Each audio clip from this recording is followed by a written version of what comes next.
On a regardé sur Internet les questions les plus posées en rapport à l'argent et le couple. Et une des plus grosses engueulades qui existent en couple en France, c'est...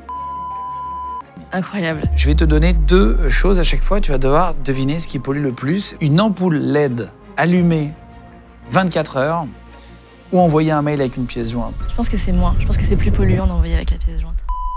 Ah ouais. Bonjour tout le monde et bienvenue sur Légende. Aujourd'hui, Légende Business. Comme tous les vendredis, on vous met un Légende Business. On reçoit un entrepreneur aujourd'hui. Elle s'appelle Aurore. Elle a créé une boîte qui s'appelle Goodvest, qui permet de faire des placements, des plans d'épargne retraite, des assurances vie, mais sur la base de l'écologie. Vous pouvez investir sur des projets qui sont bons pour la planète. Elle va venir nous raconter comment elle a créé cette boîte, comment elle a bossé dans le luxe avant, ce qu'elle a vu, ce qu'elle a découvert. On va parler d'argent dans le couple aussi. Émission vraiment, on va aborder le sujet, parce qu'elle a failli ne pas se marier à cause de l'argent pour des histoires de clauses. Elle va nous raconter ça. Donc on va parler des bonnes choses à faire quand on est en couple en rapport aux finances. Et on va parler d'écologie aussi, avec la découverte de l'écologie en France et ce qu'il faut garder chez soi, des trucs qu'on peut garder chez soi pour faire des choses écologiques. Vous allez voir, tout à l'heure on va en parler dans l'émission. En tout cas, merci d'être là de plus en plus nombreux. Vous êtes environ 150 000 à nous rejoindre, à vous abonner chaque mois sur notre chaîne YouTube. Si vous nous écoutez ou si vous nous regardez sur YouTube, prenez 30 secondes, vous cliquez juste sur vous abonner. Si vous voulez bien, ça nous aide vraiment beaucoup, parce que plus on est nombreux, plus on peut avoir d'invités très différents. N'hésitez pas à commenter l'émission, à nous dire ce que vous en pensez quand vous la regardez. Je regarde après chaque diffusion, vos avis, vos retours. Vous pouvez liker la vidéo, ça nous aide beaucoup sur le référencement, et puis mettre la petite cloche, comme ça vous serez au courant des prochaines sorties. Le mercredi, le vendredi et le dimanche, on vous met 3 émissions par semaine. Et en podcast audio, Spotify, Deezer, Apple Podcast et sur Amazon Podcast. On est le premier podcast de France grâce à vous, donc merci beaucoup. Aujourd'hui du tournage encore, donc merci de nous écouter dans les transports. Vous pouvez mettre comme ça Spotify dans la voiture. Si vous êtes au sport, vous pouvez nous écouter aussi au boulot ou le soir dans le lit. En tout cas, merci d'être là de plus en plus nombreux. Et c'est parti avec Aurore de chez Goodvest sur Légende. On y va. Salut, moi c'est Aurore Pinanjac, je suis cofondatrice de Goodvest et aujourd'hui je vais vous expliquer comment vous pouvez faire des placements qui sont bons pour vos finances personnelles et pour la planète. Et on peut allier les deux. Et oui, c'est ça la magie. Bienvenue Aurore, je te reprends le clap. Merci à toi. Tu as créé Goodvest, tu disais. On en reparlera plus profondément et plus longtemps tout à l'heure, mais qu'est-ce que c'est ? Goodvest, c'est une plateforme d'investissement accessible à tout le monde qui va te permettre d'ouvrir un livret, une assurance vie, un plan d'épargne retraite, de manière à ce que ça fructifie pour préparer ton avenir, mais aussi de manière à ce que ça soutienne des projets et des entreprises qui sont meilleurs pour l'environnement et pour la planète. Ouais, c'est de l'investissement utile. Exactement. Enfin, plus utile, qui ont du sens. On gagne de l'argent, tu disais, c'est pas une association, c'est gros. Là, vous avez créé ça en 2021. 2021, c'est ça. Aujourd'hui, vous avez déjà 12 000 clients qui ont souscrit pour des assurances vie. On va parler d'ailleurs de ce que c'est qu'une assurance vie, parce que je crois que tout le monde pense, et moi y compris, que c'est quand on meurt, alors qu'en fait, c'est pas du tout ça. Et le plan d'épargne retraite aussi, les intérêts, les pourcentages, vous allez voir, c'est hyper intéressant sur le site. Il y a une courbe, on vous montrera tout à l'heure. Et vous pouvez mettre les curseurs, choisir un petit investissement chaque mois et puis récupérer l'argent, même quand vous voulez. L'assurance vie, on peut récupérer quand on veut. Mais tu vas nous expliquer ça tout à l'heure. Et tu as rencontré juste tes associés, tu as créé ça avec 2 mecs. Et tu les as rencontrés via une application. En fait, c'est un peu comme une sorte de Tinder, une sorte d'application de rencontre, mais pour les entrepreneurs, pour ceux qui ont envie de faire des projets ensemble. Ouais, c'est une sorte d'entremetteur, finalement, entre des entrepreneurs. Et moi, j'avais dit à cette plateforme, j'aimerais contribuer et construire un projet qui a du sens, qui va me permettre d'apporter une pierre à l'édifice de la transition écologique. Et c'est comme ça que j'ai rencontré mes 2 associés, Antoine et Joseph. D'accord, qui t'ont aidé à créer cette boîte-là. Vous avez créé On l'a cofondée, exactement. Goodvest. Et donc, c'est des investissements qui sont toujours sur la base de l'écologie ou qui sont bas carbone, ça, c'est-à-dire que ça ne fait pas trop de pollution. Exactement. En fait, tu as 2 aspects. D'une part, tu as des investissements qui vont financer les entreprises qui n'ont pas de rapport direct avec la transition écologique. Je dis n'importe quoi, par exemple l'agroalimentaire, mais qui essaient de diminuer leur impact environnemental. Donc tu as ça d'une part. Et d'autre part, tu vas avoir les entreprises qui, pour le coup, sont vraiment actives dans la transition. Donc là, tu vas avoir les transports bas carbone, les énergies renouvelables, aussi des entreprises solidaires. Donc tu as vraiment ces deux côtés-là qui vont être soutenus via les investissements de Goodvest, les investissements de nos clients. Alors, c'est une étude de la Banque de France en 2023, 69% des Français déclarent avoir une culture financière moyenne ou faible. Et c'était ton cas, tu n'avais absolument aucune connaissance dans l'investissement, dans tout ce qui était culture financière. Et tu vas lancer donc, en 2020 Goodvest. Alors, comment on passe d'un extrême à l'autre? Comment on passe de quelqu'un qui connaît rien à quelqu'un qui va créer? Comment tu t'es cultivé rapidement? Alors effectivement, non seulement j'y connaissais rien, mais en plus, j'aimais pas ça. Le constat que je fais et qu'on fait chez Goodvest, c'est aujourd'hui, l'argent, il fait tourner le monde. Il fait tourner les boîtes, il fait tourner l'économie. Il en faut, travail.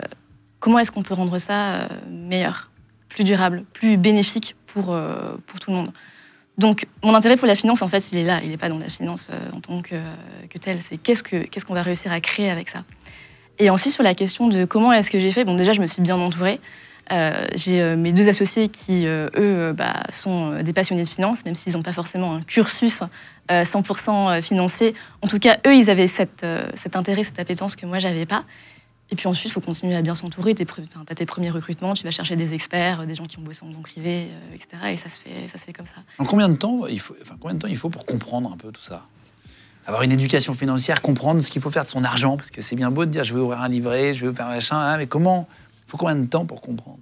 Tu peux avoir différents niveaux de compréhension. Il n'y a pas de cours, en fait. Il n'y a pas de cours. On t'apprend pas ça à l'école. Je pense qu'il y a beaucoup de cours qui manquent aujourd'hui dans l'éducation nationale qui pourraient aider la gestion d'un budget. Tu vois, on disait, tu veux monter une boîte, tu ne sais pas gérer un budget. T'apprends où, en fait? Parce que si tu as fait des études de boulangerie, tu ouvres ta boulangerie, tu t'apprends où à gérer un budget? Nulle part. Tu vois, comprendre comment fonctionne un budget, comment fonctionne l'épargne, l'importance de l'épargne, ça, en quelques heures, tu peux l'avoir. Après, si tu as envie d'aller plus loin, et je pense que c'est intéressant d'aller plus loin, notamment parce que tu vas commencer à te poser des questions sur mon argent, si je l'investis là, il va financer quoi, il va contribuer à quel type de projet, etc. Là, ça va prendre un peu plus de temps. Et nous, en fait, chez Goodvest, on est là pour accompagner les personnes dans cette démarche. On a plein de gens qui nous appellent. On a des conseillers qui sont là pour ça et c'est gratuit. Et en fait, ils y connaissent rien. En réalité, il n'y a pas besoin d'avoir un master en finance ou un cursus financier pour savoir gérer ses finances personnelles. En fait, c'est même 2 choses assez différentes. Ça s'adresse à qui, Goodvest? Pour qui, en vrai? T'as monté une boîte, c'est qui tes clients? Ce qui est hyper intéressant, c'est qu'on va avoir des étudiants. Ils vont ouvrir un livret, leur première assurance vie, ils vont mettre 50 € par mois. On va avoir des parents qui veulent investir pour leurs enfants, pour préparer leur avenir, leurs futures études. On va avoir des entrepreneurs qui ont vendu leur première boîte, des gens qui investissent 300 €, des gens qui investissent des millions d'euros. Enfin, c'est pour tout le monde, en fait. L'investissement, c'est la préparation de ton avenir. C'est ta sécurité financière. Et donc, ça devrait être pour tout le monde. Et nous, c'est vraiment ce qu'on essaie de faire. C'est pas que pour les écolos pointus Goodvest. On est d'accord, c'est ouvert à tout le monde. Pour tout le monde.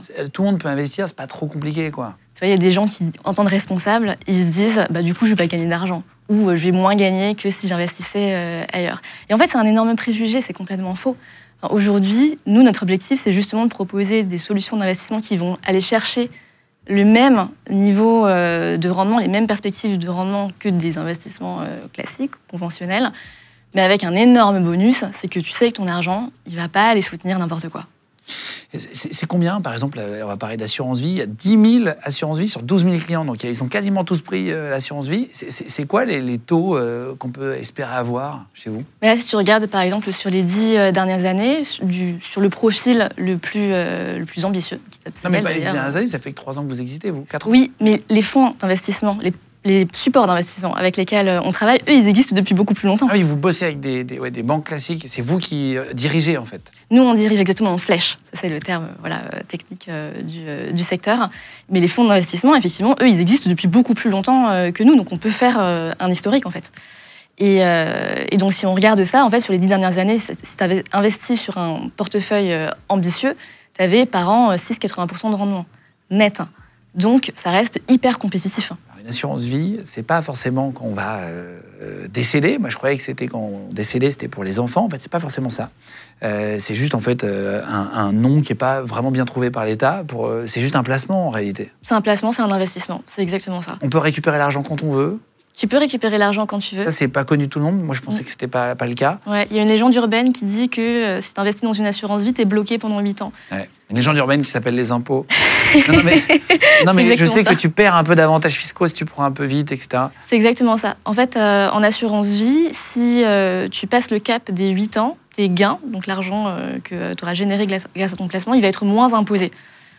Mais c'est pas obligatoire. Tu peux très bien retirer tout ou partie de ton investissement avant. C'est juste que c'est moins avantageux pour toi. Plan épargne retraite, pour terminer, sur Goodvest, qu'est-ce que ça veut dire? En gros, c'est que tu peux débloquer qu'à ta retraite, j'imagine?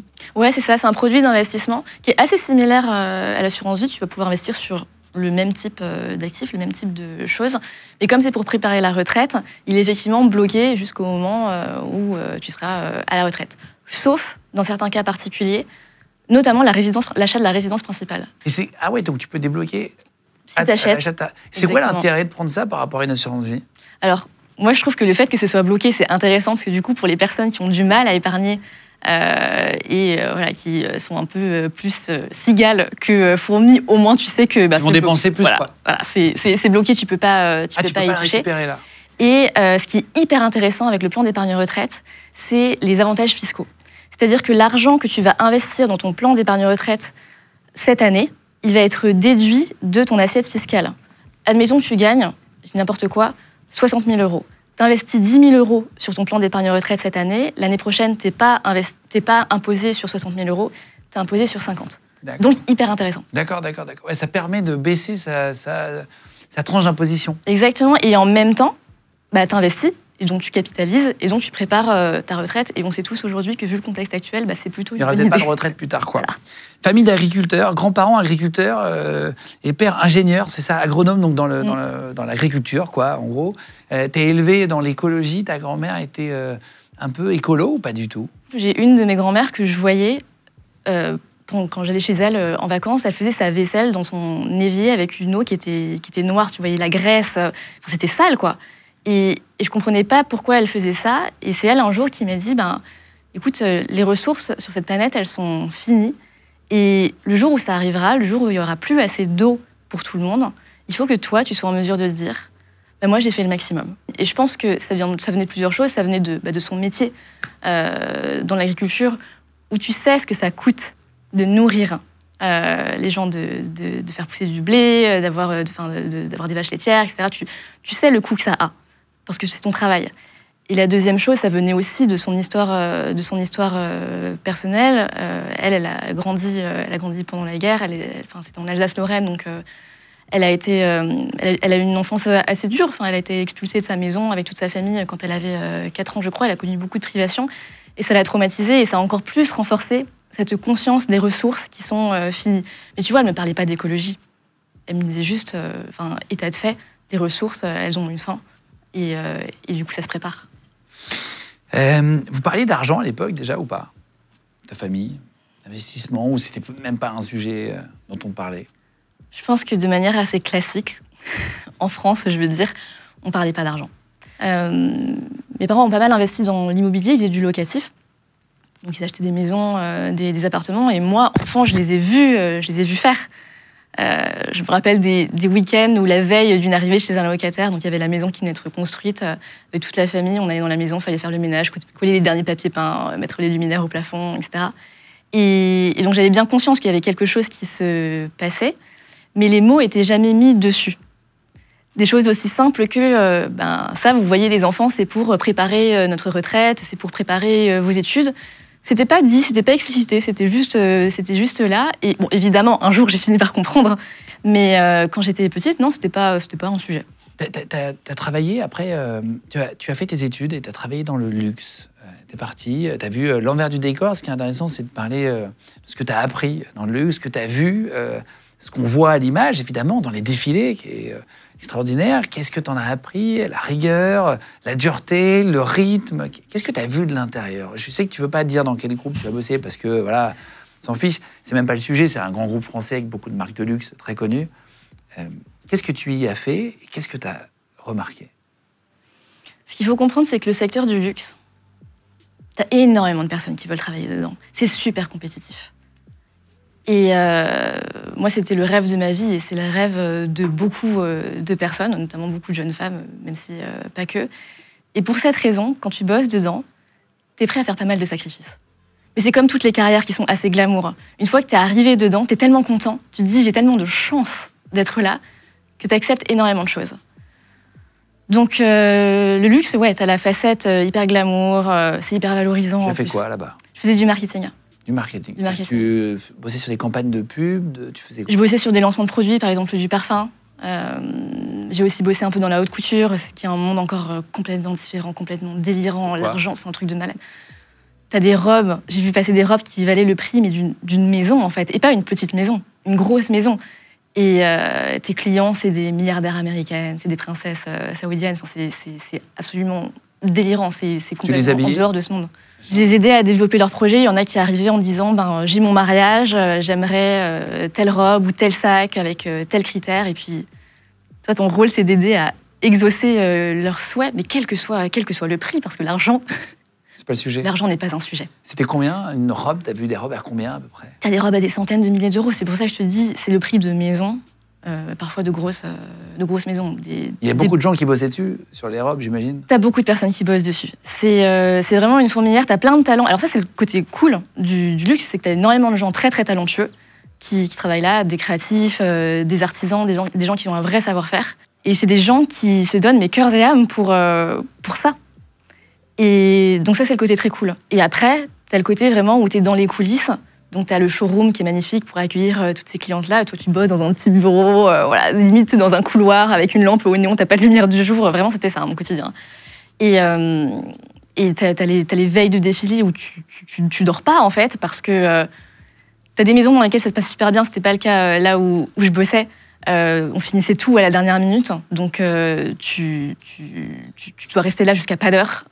Tu rentres chez toi, tu prends une douche, il est 6h du matin, tu dors 10 minutes, tu repars, et hop, c'est le défilé.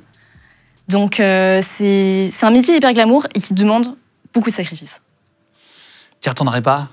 Je pense qu'à ce stade de ma vie, je ne pourrais pas y retourner.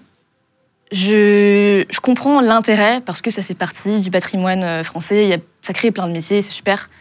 Mais à titre personnel, je pense que c'est plus en accord avec ce que j'ai envie d'accomplir et d'apporter au monde. Aujourd'hui, il y a des gens qui le font très bien, c'est génial. Mais je pense que c'est plus pour moi. Ça manquait de fonds? Ça manquait de fonds. Et aussi, c'est des institutions qui ont du mal à bouger. Comme c'est des très vieilles entreprises, on dit des maisons, ça c'est le côté glamour. On va dire les choses, ce sont des entreprises, ce sont de très vieilles entreprises. Immenses parfois. Qui font travailler beaucoup de gens et tout. Qui font travailler énormément de gens, qui créent énormément d'emplois, ça c'est top. Mais du coup, elles ont du mal à bouger sur certaines questions, et notamment les questions environnementales. Ça peut être changé d'ici là, moi j'y ai plus les pieds dedans, donc je ne saurais pas te dire. Mais à l'époque où j'y étais, franchement, l'environnement, les ressources, c'était un peu le cadet de leurs soucis. Ouais, c'était pas leur sujet. C'était pas leur sujet, et moi j'étais impatiente et j'avais envie mais c'est pas le sujet de plein de gens.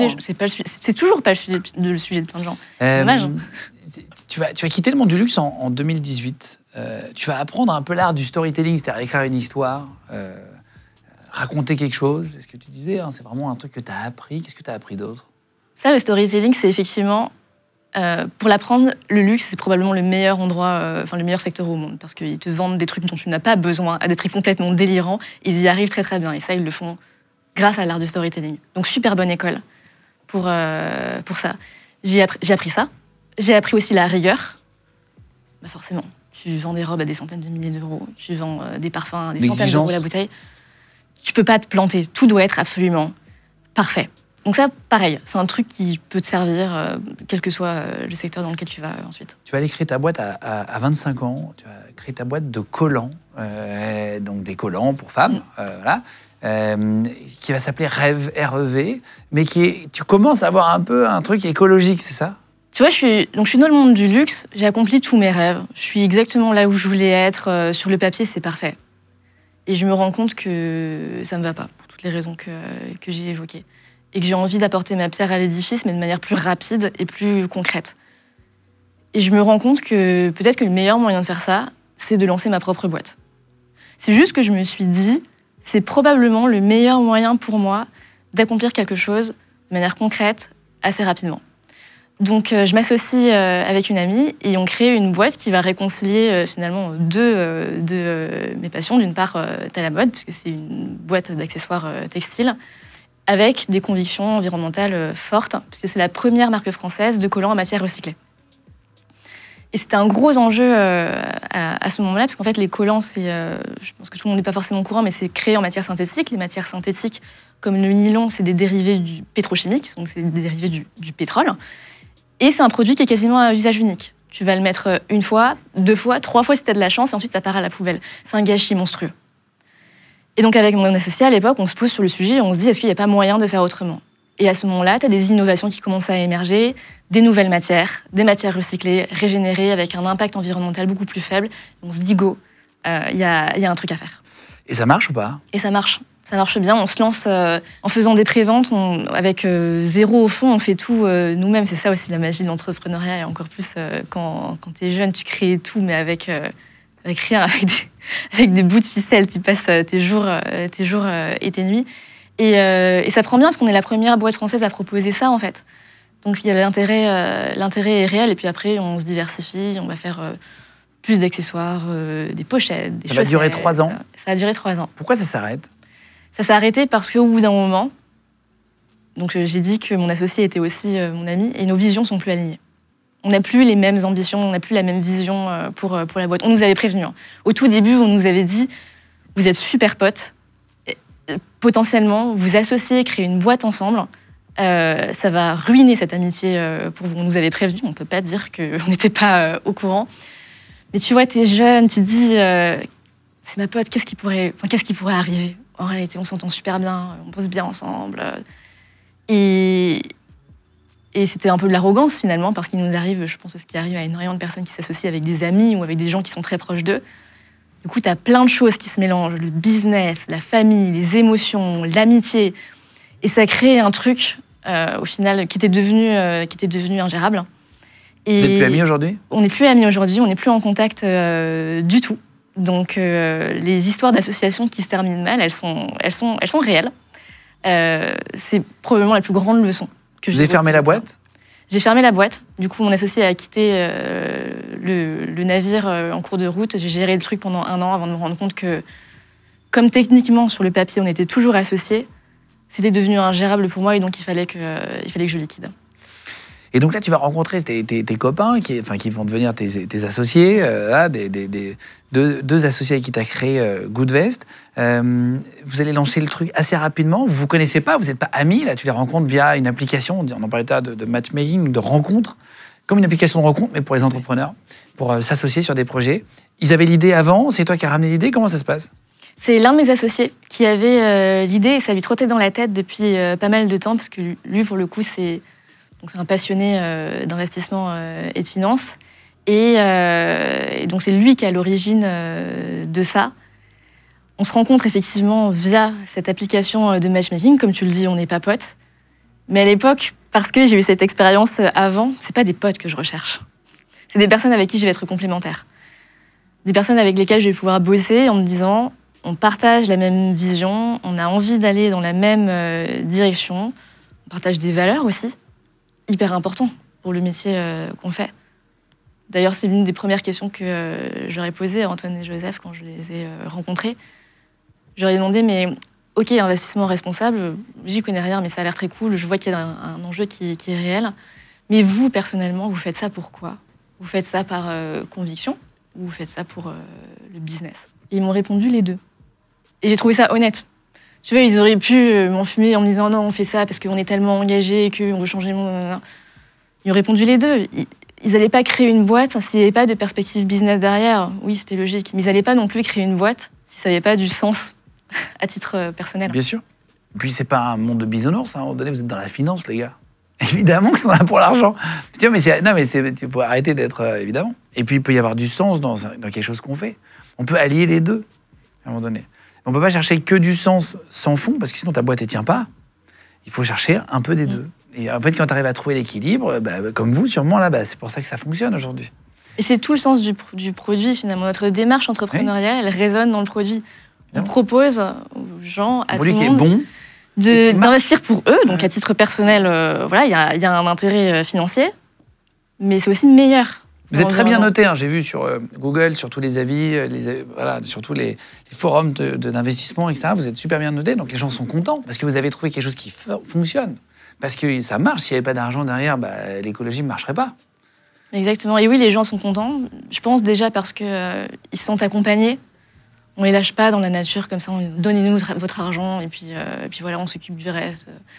Oui, on s'occupe du reste, hein, mais on vous explique, on vous accompagne, on vous montre, on vous prouve aussi tu investis chez Goodvest, aujourd'hui, tu sais quel type de secteur, quel type d'entreprise tu vas soutenir. On essaie de rendre toutes les données sur les rendements, sur l'impact environnemental hyper compréhensibles. Le but, c'est que ce soit accessible, en fait. Moi, c'était une des raisons pour lesquelles, avant ça, j'avais jamais voulu bosser dans la finance. C'est que pour moi, et je pense pour beaucoup de gens, c'est un milieu qui est hyper obscur, limite un peu élitiste, un peu exclusif. Et vous voulez absolument sortir de ça. Parce que l'investissement, c'est un levier qui est tellement puissant aujourd'hui, qui peut tellement changer le cours de ta vie, le cours de ton avenir, que ça doit absolument être accessible pour tout le monde. Donc c'est vraiment ce qu'on cherchait à faire. C'est la raison pour laquelle ça avait du sens que je cofonde Goodvest, alors même que je n'avais pas d'expérience dans la finance, parce qu'il fallait être en mesure d'expliquer à tout le monde à quoi ça sert, pourquoi est-ce que c'est important, pourquoi ça a du sens pour vous, pourquoi vous devez vous y intéresser, même si vous avez l'impression que ça ne vous concerne pas, peut-être parce que les gens imaginent qu'il faut beaucoup d'argent pour investir. C'est faux. Tu peux démarrer avec des sommes qui sont abordables pour la majorité des gens. C'est-à-dire 300 €. Tu peux investir chez Goodvest à partir de 300 € et ensuite tu peux mettre en place des versements mensuels, 50 € par mois par exemple. C'est accessible, pas forcément à tout le monde, ça je l'entends complètement, mais c'est accessible à toutes les personnes qui peuvent épargner. Et il n'y a pas de somme minimum à part 300 en fait. Tu mets 300 et tu es obligé de mettre chaque mois après, ou tu peux mettre par exemple 300, si tu n'as que 300 sur ton compte en banque et puis les laisser grandir. Tu peux mettre 300. Si tu mets 300, par contre, il faut que tu mettes 50 € par mois jusqu'à ce que tu atteignes 1 000 €. Et à partir de 1 000 €, là, tu fais ce que tu veux, tu continues. C'est encouragé. T'arrêtes. C'est comme tu préfères. Donc tu vas choisir, tu vas arriver sur le site. Donc là, je vous mets à l'image, comme ça vous le voyez apparaître. Mon capital initial sera par exemple de 10 000 €. Voilà, vous avez 10 000 €. Vous voulez investir 500 € par mois. On met un exemple, c'est vraiment histoire de montrer des curseurs. Vous voulez placer pendant 12 ans. Comme ça, vous dites, tiens, dans 12 ans, je vais acheter une maison, un appartement ou quoi. Votre profil de risque, donc là, on a mis le milieu, on a mis volontaire, ça s'appelle.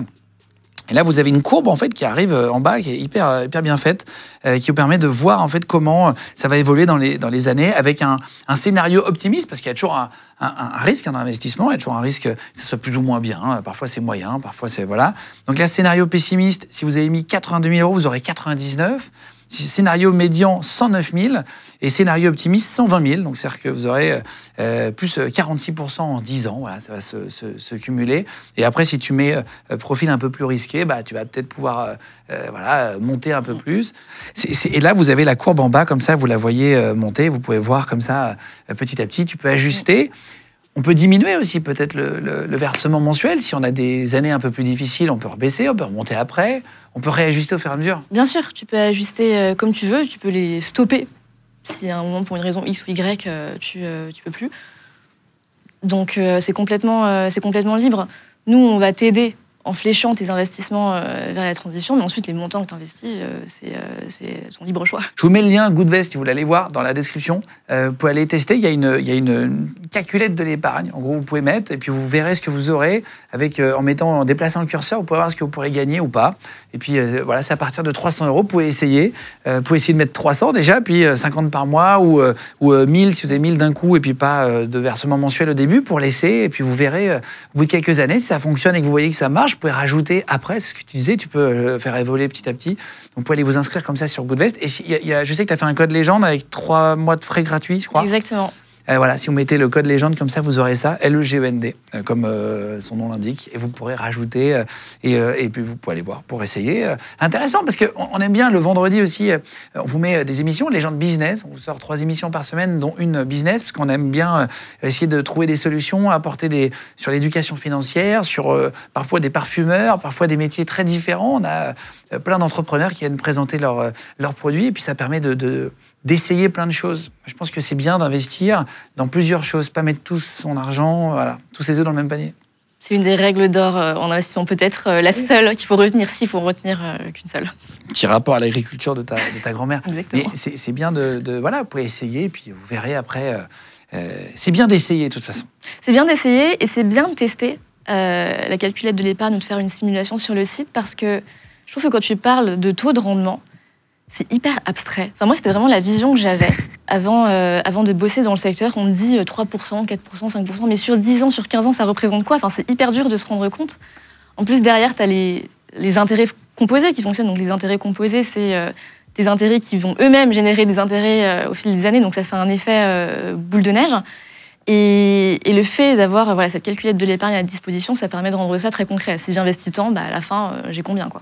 On va parler dans 2 minutes d'argent dans le couple. Comment gérer son argent? Est-ce qu'il faut faire des comptes joints? Est-ce qu'il ne faut pas faire de comptes joints? Est-ce que c'est un mythe ou une fausse bonne idée? Juste avant, j'avais noté, vous allez, je pense, être étonné, sur ce qui pollue le plus. Je vais te donner 2 choses à chaque fois. Tu vas devoir deviner ce qui pollue le plus. Vous allez vraiment être surpris, je pense. Est-ce que c'est 3 heures de voiture ou 3 heures de train? Attention, on fait plus de distance avec 3 heures de train. Il faut être précis dans ce qu'on dit. Mais est-ce qu'on pollue plus avec 3 heures de voiture ou 3 heures de train? Je pense que c'est 3 heures de voiture. Et après, est-ce que ça dit combien de personnes sont dans la voiture? T'es tout seul ou pas? Oui, c'est avec, effectivement, c'est pour un trajet avec une personne unique. Si t'es tout seul, c'est la voiture. C'est effectivement la voiture. Néanmoins, tu fais beaucoup plus de distance. Donc, ça n'équivaut pas au kilomètre, mais c'est effectivement, bien sûr, la voiture. Je redonne une facile pour commencer, sinon, voilà. Est-ce qu'il faut mieux laver sa vaisselle à la main ou faire tourner le lave-vaisselle? Qu'est-ce qui pollue le plus? Réponse de fainéant. Je pense que ce qui pollue le plus, c'est à la main.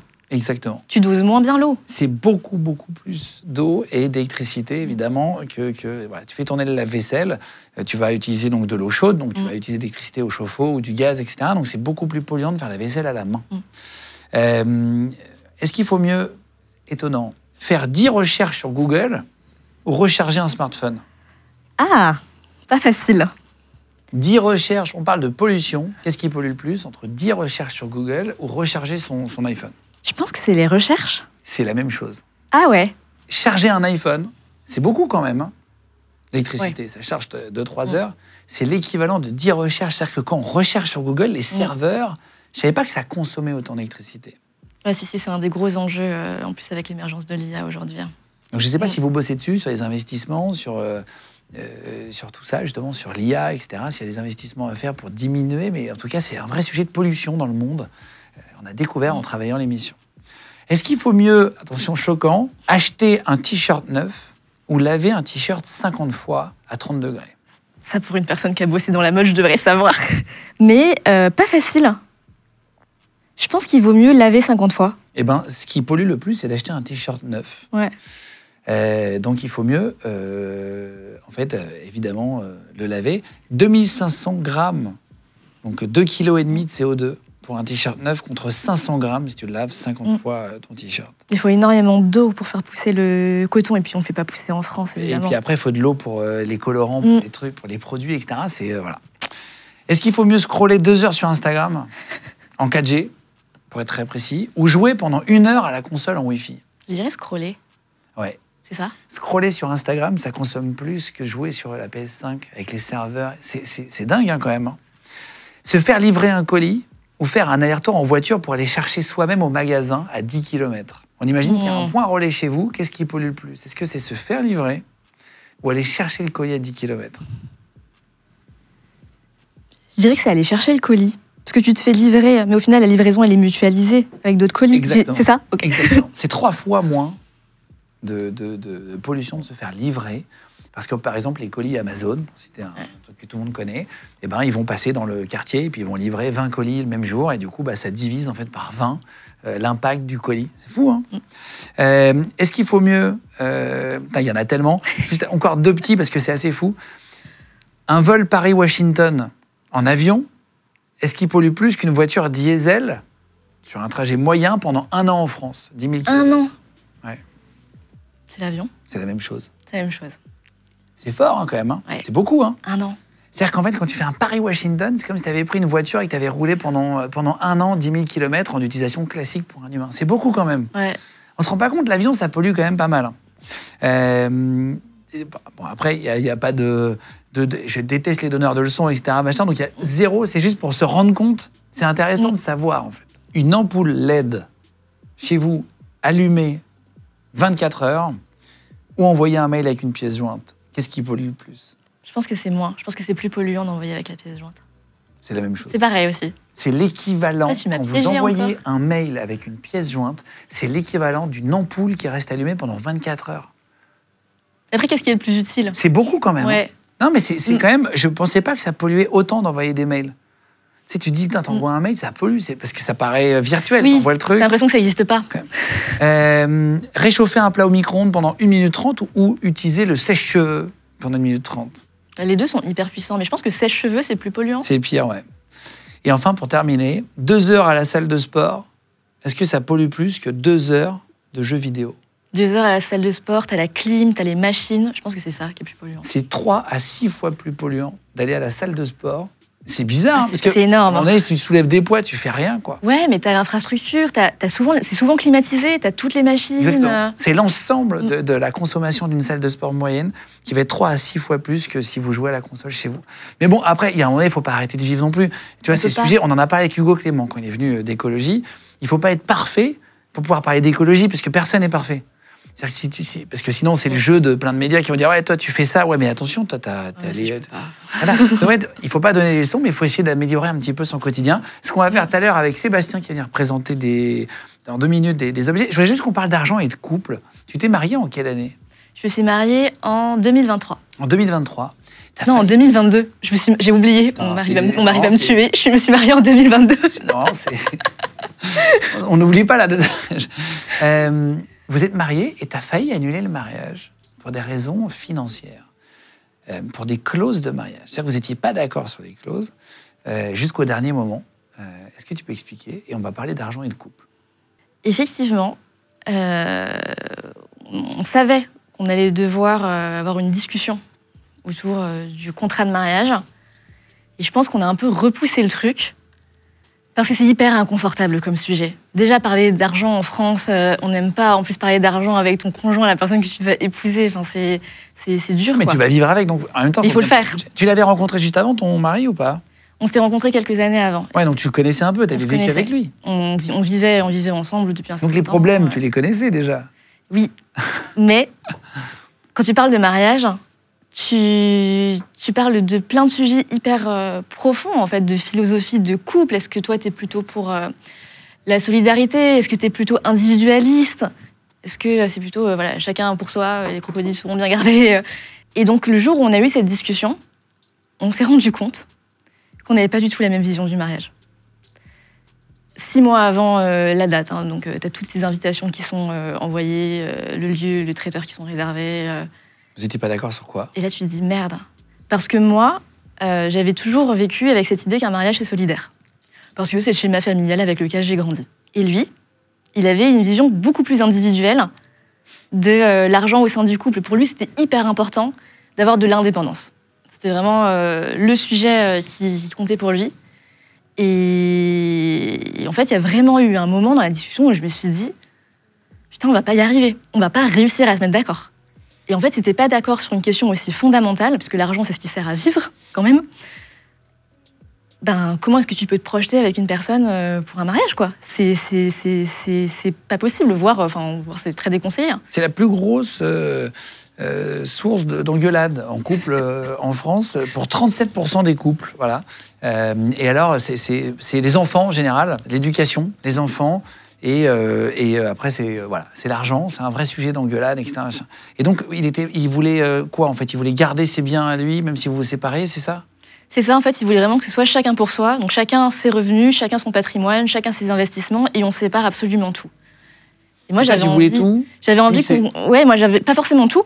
En fait, dans la loi française, tu as un régime matrimonial par défaut, qui est qu'à partir du moment où tu te maries, les revenus, les salaires sont mis en commun. En revanche, tout ce que tu avais accumulé avant, et ce que tu peux recevoir, par exemple, via un héritage, ça reste distinct. Et ça, c'était une configuration qui, moi, me convenait et je m'étais toujours projetée là-dedans. Donc, c'est un régime qui est assez solidaire. Et lui, c'était pas du tout sa vision des choses. Donc, on a discuté pendant... Enfin, c'est une discussion qui s'est étalée sur des semaines. Hein. On s'est fait accompagner aussi par plusieurs notaires, en leur disant, bah voilà, nous, nos priorités individuelles, c'est ça, mais on a envie de trouver une solution ensemble, qu'est-ce qu'on peut faire? Et c'est là qu'on s'est rendu compte qu'en fait, entre la séparation complète et entre la communauté, tu avais la possibilité de faire des ajustements pour trouver un truc un peu personnalisé. Et ça, on ne le sait pas trop en général en France, vu qu'on n'aime tellement pas parler d'argent, et surtout quand on commence à mélanger amour et argent. Il y a plein de gens qui se marient, ils se posent même pas la question, en fait. ils prennent le truc par défaut, ils signent, et puis ils découvrent peut-être des années plus tard que c'était pas une si bonne idée que ça. 14% des Français estiment que leur partenaire ne connaît pas du tout ou pas complètement leur situation financière. Il y a des gens en couple qui ne donnent pas du tout leur salaire à leurs copines, à leurs femmes, à leurs hommes, etc. Qui sont complètement opaques, c'est-à-dire tu es en couple, mais chacun chez soi, et enfin, on habite ensemble, on dort ensemble, on vit ensemble, on a des enfants, mais on ne connaît pas du tout le salaire de l'autre. Ça, je trouve ça incroyable. 14%. Et je pense pas que ça vienne forcément d'une volonté de cacher ou de dissimuler. Je pense que c'est juste qu'en France, on n'est tellement pas habitué à parler d'argent qu'il y a une espèce de silence qui s'installe, et puis on vit avec pendant des années. Ça peut créer des problèmes à la fin. Est-ce qu'il faut ou pas avec l'argent? Je vais te poser des questions, tu vas me dire ce que tu en penses, toi, qui est entrepreneuse, qui a failli annuler son mariage. Vous avez trouvé une solution finalement? On a trouvé une solution, heureusement. Sinon, je pense qu'on ne serait pas mariés. C'était quoi la solution? La solution, c'était de créer un régime hybride. Donc une base de séparation, ce qui était sa volonté. Donc on a une certaine indépendance sur nos patrimoines et nos revenus. Mais la création d'un patrimoine commun. Donc on construit quand même ensemble. Et du coup, tu as le meilleur des deux mondes, entre guillemets. Tu as une notion de solidarité et de construction commune. Et en même temps, on reste indépendant sur une certaine partie de ce qu'on possède. Et ça tient depuis quelques années, là, ça marche? Et ça marche. Et c'était adapté aussi à nos situations professionnelles, vu qu'on est tous les deux entrepreneurs. Doit-on parler d'argent dès le début de la relation en couple? Je pense que pour les personnes qui ont des problèmes d'argent, oui. J'ai pas connu personnellement ces situations, mais j'ai vu des copines se mettre en couple avec des mecs qui avaient des problèmes d'argent, qui étaient endettés, qui n'avaient pas de revenus, qui étaient dans des situations hyper difficiles et qui disaient rien au début. Et en fait, ça crée des situations intenables parce que le gars, il veut jamais rien payer et du coup, tu comprends pas pourquoi. Peut-être qu'il va te emprunter de l'argent, mais t'as pas de visibilité sur sa situation. Donc là, tu crées tout de suite des situations hyper compliquées, alors qu'en fait, c'était transparent dès le début. Dès le début, tout de suite, ça va beaucoup mieux, quoi. Est-ce qu'il faut se mettre en couple avec quelqu'un qui a le même niveau de vie que nous, salaire, patrimoine, etc., ou peu importe? Est-ce qu'on peut se mettre en couple avec quelqu'un qui n'a pas du tout le même niveau de vie? Au-dessus ou en dessous, hein? Mais je pense que oui, et heureusement, j'ai envie de dire. Par contre, si t'es la personne qui gagne le plus, que tu te mets avec quelqu'un qui gagne beaucoup moins, et que tu t'attends à garder le même train de vie et à pas aider ou soutenir ton partenaire, ça peut créer des situations hyper compliquées parce que du coup, il fait comment si tu as envie de te faire un super resto, des super vacances, de te payer un super appart, et l'autre, il fait quoi du coup? Et comment il fait pour suivre? Il sacrifie tout, il épargne pas, il investit pas par ailleurs parce qu'il doit suivre tes moindres désirs. Là, ça marche pas. Il faut trouver un arrangement et une certaine équité.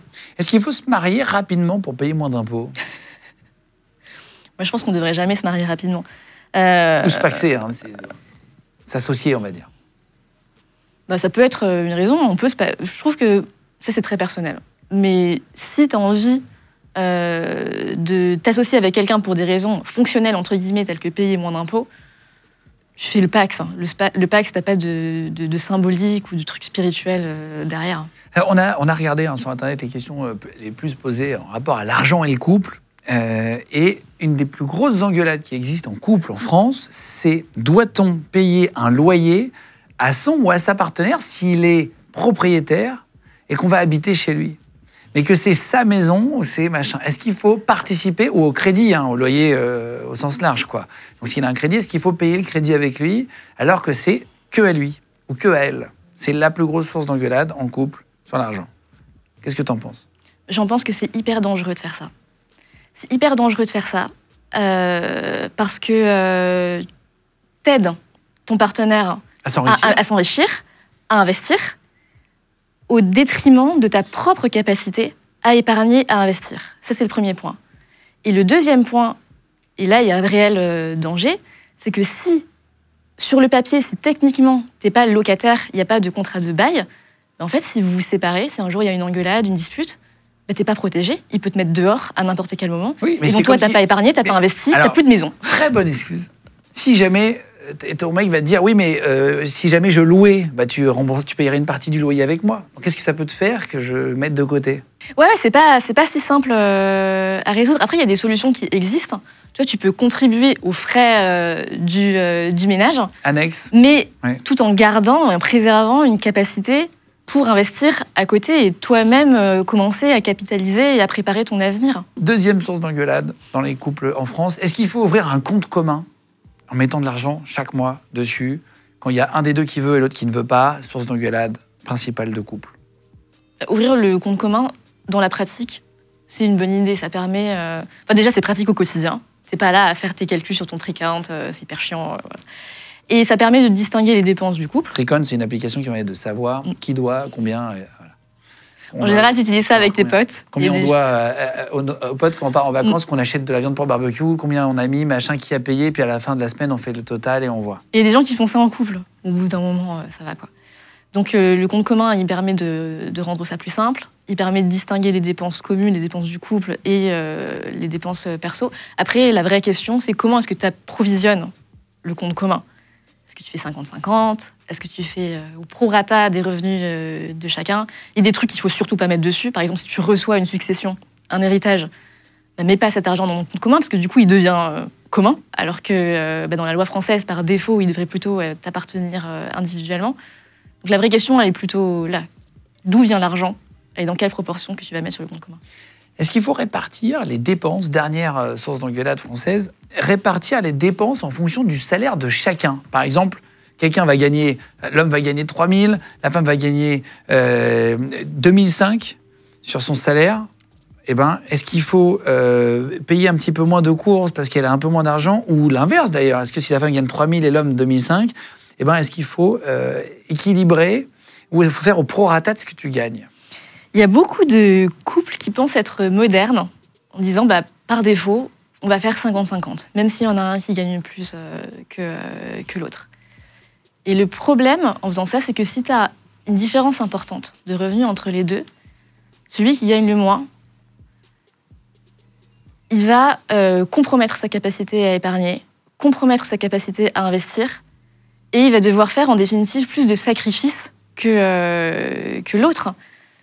Donc, si les deux ont des revenus à peu près similaires, faire 50-50, c'est très bien. Il n'y a absolument pas de débat, il n'y a pas de sujet. En revanche, si tu as une différence importante, tu peux mettre une personne en difficulté. Est-ce que tu as envie de mettre ton ou ta partenaire en difficulté? Je pense qu'en général, on ne veut pas. T'as mis des clauses de mariage un peu hard ou pas? Est-ce que moi, j'ai mis des clauses de mariage un peu hard? Est-ce que tu as rajouté des trucs? Tu sais que tu peux rajouter ce que tu veux. Là, on a regardé les clauses de mariage les plus étonnantes. Le contrat de mariage de Mark Zuckerberg, le patron justement de Meta, Facebook, Instagram. En fait, c'est sa femme donc, qui a exigé que Mark passe 100 minutes par semaine avec elle sans parler de son travail. Et en fait, il y a tu peux rajouter des clauses dont tu as besoin ou envie. Il y a un couple d'Américains, là par exemple, on a regardé aux États-Unis, on va parler d'autres après, mais à chaque fois que la femme prend du poids, la pension alimentaire donnée par le mari en cas de divorce baisse. C'est des vrais trucs, hein. Ça existe, c'est que du vrai là. C'est Catherine Zeta-Jones, par exemple, et Michael Douglas. Dès la première infidélité, eux, ils ont rajouté que le mari devrait payer 4,5 millions à sa femme d'indemnité par infidélité. Il la trompe, c'est 4,5 millions. Incroyable. Ouais. Et il est d'accord avec ça. C'est-à-dire qu'il dit, je signe, à chaque fois que je vais tromper, 4,5 millions d'infidélité. De dollars. Donc, on peut rajouter des clauses sur les mariages. Est-ce que tu savais et est-ce que tu as fait rajouter quelque chose dans ton mariage? Toi qui as eu des difficultés avec l'argent au début. Alors, moi, j'ai pas mis de clauses aussi exotiques. Mais ça, ces clauses-là, c'est quand même hyper américain. Je crois qu'en France, je suis pas experte du droit de la famille, tu peux pas faire absolument ce que tu veux. Non, il y en a tiens, je vais t'en donner d'autres. Bon, en Espagne, je t'en donne une en Espagne. Je vais vous dire qui c'est après, mais ça, c'est pas. Les mariés sont obligés de se dire « je t'aime » à la fin de tous les messages, y compris les SMS. Sinon, celui qui a oublié doit acheter à l'autre ce qu'il lui demande. C'est une clause qu'a mis un footballeur du Real de Madrid, Hendrik, voilà, avec la mannequin Gabrieli Miranda. Donc, c'est des vraies clauses qui ont été médiatisées après. Effectivement, c'est peut-être plus américain. Ouais. Mais peut-être que j'aurais dû rajouter un truc comme ça. Tu vois, la clause du couple Zuckerberg, elle me dit bien. Le rappeur Ice-T. En cas de divorce, la femme devra rendre ses implants mammaires et ses fesses à son mari. Il a vraiment, le rappeur Ice-T, il a fait rajouter ça dans son contrat de mariage, parce qu'il a payé des faux seins et des fausses fesses à sa femme, et enfin des implants, quoi. Et donc il a dit, si on divorce, tu me les rends. Elles m'appartiennent. Je te les prête pendant le mariage, mais elles m'appartiennent en cas de divorce. C'est fou, quoi. Je trouve ça odieux. C'est odieux. Hein. C'est odieux. C'est odieux. Même la bague, normalement, tu ne demandes pas la bague. Il y en a qui demandent la bague en cas de divorce. Les mariés ont l'obligation d'avoir au moins 4 rapports sexuels par semaine. C'est Jennifer Lopez et Ben Affleck qui ont rajouté ça dans leur mariage. Si l'autre ne donne pas 4, ils ont le droit, en gros, de demander le divorce ou d'aller voir ailleurs. Ça met la pression, je trouve, quand même. 4 par semaine, tu dis, putain, s'il y a une semaine, t'as une grippe. Là, t'as vraiment la notion de devoir conjugal qui, du coup, est contractualisée, quoi. Nicole Kidman, pour terminer. Si le mari boit de l'alcool, sa femme peut demander le divorce sans rien lui laisser. En fait, il aura 0. Enfin, elle aura 0. S'il boit un verre d'alcool ou s'il devient alcoolique? Il n'a pas le droit de consommer de l'alcool. Du tout. Ouais. Mais c'est consenti dès le départ par les deux parties. Mais c'est quand même border, je trouve. Le mariage, c'est pas fait pour se brider normalement. C'est fait pour se tirer vers le haut. On va faire rentrer Sébastien, on va parler d'écologie. Depuis tout à l'heure, on parle un peu d'écologie, d'investissements qui sont bons pour la planète avec Goodvest. Je vous rappelle, je vous mets le lien si vous voulez dans la description sur YouTube, si vous allez cliquer pour aller essayer de faire des investissements. Si vous avez envie d'essayer, c'est à partir de 300 €. Avec le code légende, vous aurez donc 3 mois de frais gratuits. En plus, vous pourrez vous faire rappeler. Vous allez voir, il y a des simulateurs directs, ça va hyper vite. Vous aurez même la possibilité de vous faire rappeler gratuitement par un conseiller pour qui vous écoute, avoir des conseils, voir si ça vous plaît, et puis essayer ou pas. Et donc, si vous écoutez aussi en podcast audio sur Spotify, Deezer, Apple Podcast ou Amazon Podcast, vous avez dans la description du podcast, hop, le lien, je vous l'ai mis. C'est plus qu'à cliquer dessus pour aller voir. On va faire rentrer Sébastien qui va nous parler de l'histoire de l'écologie. Vous allez halluciner sur ce que vous allez apprendre en France, comment c'est arrivé petit à petit, comment on a créé le tri sélectif à l'époque des rois. Alors ça, c'est hallucinant. Et il va nous donner 4 conseils à faire hyper facilement chez soi, en rapport avec l'écologie, avec des trucs qu'on va avoir chez soi, hyper simples à faire. C'est parti. Allez, ça y est, on a fait rentrer Sébastien. Alors, Seb qui a bossé sur le sujet du recyclage et qui a trouvé des idées à faire à la maison. Exactement, 2 parties différentes. Sur l'histoire du recyclage. Exactement. Ça commence en fait il y a très très longtemps. On sort du néolithique, on démarre l'âge de bronze et on se rend compte qu'en fait que les personnes à l'époque déjà faisaient fondre certains outils, certaines armes pour les réutiliser. Pareil en Grèce antique, dans les périodes de crise et de récession, en fait on fondait les matériaux qui ne servaient plus pour en refaire d'autres. C'est pas vraiment l'écologie, c'est du recyclage. C'est du recyclage. C'est le début du recyclage, on va dire un peu grande échelle. En France, par contre, ça démarre avec François Ier. François Ier voit un peu le pays se développer. Il y a beaucoup, à Paris notamment, il y a beaucoup de poubelles puisque c'est la capitale. Et là, il faut quand même trouver une solution. Et il met en place des paniers pour récupérer les déchets. Déjà à l'époque, avant même l'invention de jeunes poubelles dans le 19e siècle, déjà là, à ce moment-là, François Ier faisait récupérer les déchets. C'était les poubelles, quoi, déjà. C'était les poubelles avant les poubelles. Voilà. Il se rendait compte que les déchets exposés, il fallait commencer à trier des choses. Donc, il l'a fait lui, il l'a mis en place. Et est-ce qu'on produit plus de déchets qu'avant? C'est un truc avec Amazon, avec tous ces applis. Est-ce qu'on produit plus? C'est assez évident. En plus, ça augmente de plus en plus depuis les années 2020. Ça ne s'arrête plus trop d'augmenter. Entre 45 et 60, on n'a pas de chiffre exact. Par contre, en 1960, on produisait 260 kilos par personne et par an de déchets. Et ça a augmenté de manière exponentielle. On n'avait pas d'infos avant ça. En 45, c'était un peu flou, on sortait de la guerre. 260 kilos à l'époque? À l'époque, oui. Donc il y a 1960, ça fait maintenant, ça fait quasiment 60 ans. Voilà, plus de 65 ans maintenant. Et par contre, à partir de 2017, là, on double quasiment par rapport à 1960. On est à 513 kilos par personne et par an. 2022, 580. Et en fait, on augmente en permanence, puisque comme tu disais, Amazon passe par là, on nous consomme beaucoup, on achète des plastiques, même du carton qu'on jette, sans s'en préoccuper de ce que ça va devenir. Qu'est-ce qu'on peut garder chez soi? Qu'est-ce qu'on peut faire comme geste écologique, facile, tu vois, sans que ça change notre rythme, notre qualité de vie, mais vraiment déjà commencer par des trucs simples. Commencer à mettre le doigt sur un truc. Alors, s'il y en a qui boivent du café et qui ne sont pas sur des machines où on met la petite dosette à l'intérieur, on peut récupérer le marc de café pour plein de raisons différentes. C'est hyper bien pour les mettre dans des moules, rajouter ça avec un petit peu de fécule, par exemple de la farine ou autre, le mouler et en faire des briques pour le feu. C'est un très très bon combustible. Donc moi, je le fais ça. Tu le fais toi, ça? Voilà. Ça, c'est une des choses qu'on peut faire avec le marc de café. Attends, pardon, le fécule, je ne sais pas, mais en tout cas, si vous avez moi, je prends des boîtes d'œufs vides, et en fait, je mets dedans, et en fait, je ferme. C'est un moule. Mais déjà, en fait, c'est un réservoir, machin, une sorte de moule. Et sinon, vous pouvez prendre aussi des tubes de sopalin en carton au milieu. Bah, vous foutez du marc de café, vous pliez comme ça, et ça fait, avec les enfants, c'est marrant à faire. Mettez des bassines de marc de café, ils les font et tout, c'est sous forme de jeu, c'est sympa en plus. Bah, ça, c'est une des utilités. L'autre, c'est pour l'anti-odorant. Tu peux mettre ça dans tes chaussures. Alors voilà, pareil, je pense qu'il faut mettre quand même dans un moule, parce que sinon, après, il faut passer l'aspirateur dans tes chaussures. Pas pratique. Donc tu peux le mettre ça dans des chaussures, ou même dans un frigo, dans un petit bol, par exemple, pour éviter que ton frigo sente si tu laisses un bout de fromage, typiquement, ce qui peut arriver, surtout en France, mais laisser un petit bout pour éviter que ça sente dans tout le frigo. Mais sinon, tu peux le brûler pour les moustiques. Aussi. Tu peux faire plein de trucs avec le marc de café. Ah oui, c'est très complet. Tu peux le faire pour les moustiques, tu peux faire un répulsif pour chats et pour les fourmis au niveau des plantes. Tu mets ça à la base de tes plantes, tu le mélanges dans la terre. Les fourmis détestent ça, et les chats, qui sont un peu selon les odeurs, ils n'aiment pas ça non plus, vont pas aller abîmer les plantes ou les griffer ou les abîmer. Je pense que les gens qui Et ont pas des chats... trop, hein, attention. Pas trop, je l'ai fait dans mon jardin. En fait, si vous en mettez trop sur les plantes, ça tue la plante parce que c'est trop acide après. Tu vois. Qu'est-ce que tu fais, toi, d'ailleurs, d'écologique chez toi? Est-ce que tu fais des choses, Aurore? Moi, ce que je fais, ce que j'ai commencé à faire au tout début, quand j'ai eu un peu ma prise de conscience, c'est acheter en seconde main. Donc, que ce soit les trucs pour la maison, les vêtements. J'achetais beaucoup de vêtements à l'époque. Et en fait, le truc qui est génial avec ça, c'est que c'est moins cher. Donc, t'es pas juste écolo, t'es aussi radin. Et quand on me demande c'est quoi le premier geste à faire qui est facile à mettre en place, mais je dis toujours celui-là parce que t'as pas de sacrifice financier. Ouais, ça prend un peu plus de temps, mais c'est tout. On peut faire les choses avec des pots de banane aussi. Oui. Alors, les pots de banane, il y a plusieurs utilisations. Pareil. Alors, une des utilisations, c'est par exemple la faire tremper dans de l'eau. Tu la mets dans un arrosoir à l'extérieur de la maison, tu la laisses tremper.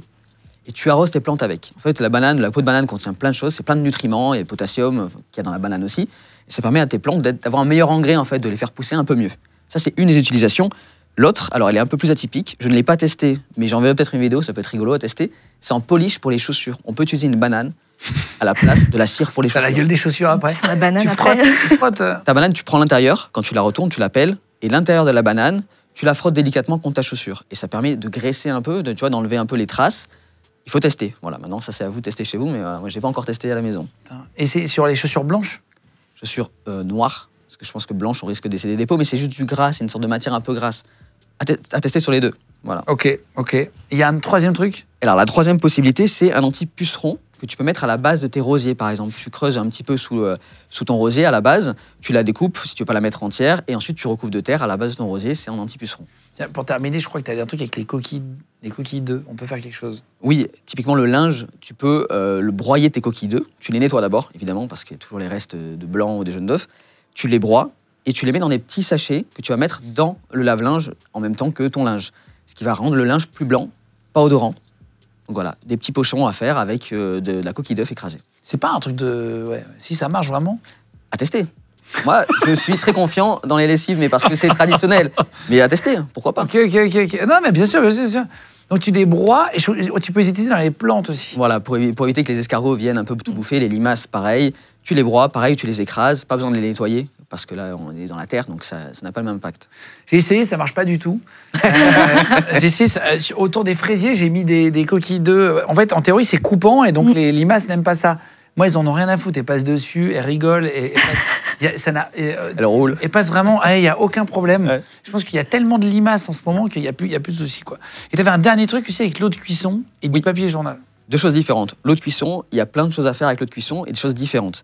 Alors, il y a l'eau de cuisson avec pommes de terre, légumes, riz, qui laisse un peu d'amidon et qui laisse pas mal de nutriments. Ça sert à plusieurs choses. Donc là, par exemple, on peut le mettre à la base des plantes pour aider à la pousse, mais par contre, il ne faut pas d'eau salée. Parce que l'eau salée va tuer la plante. Donc, il faut bien penser à ne pas mettre, par exemple, l'eau des pâtes, qu'on a tendance à saler avant. Mais par contre, l'eau des pâtes aussi peut être utilisée si on la laisse un peu refroidir. Après le lavage des cheveux, on l'enduit, on la laisse poser 10 minutes et on rince ensuite. Donc, il faut sortir de l'eau, la laisser tiédir et ensuite l'utiliser comme après-shampoing, en quelque sorte. Et le papier journal? Papier journal, alors là, c'est ma mère à qui je fais une petite dédicace parce que c'est elle qui m'a montré la première technique.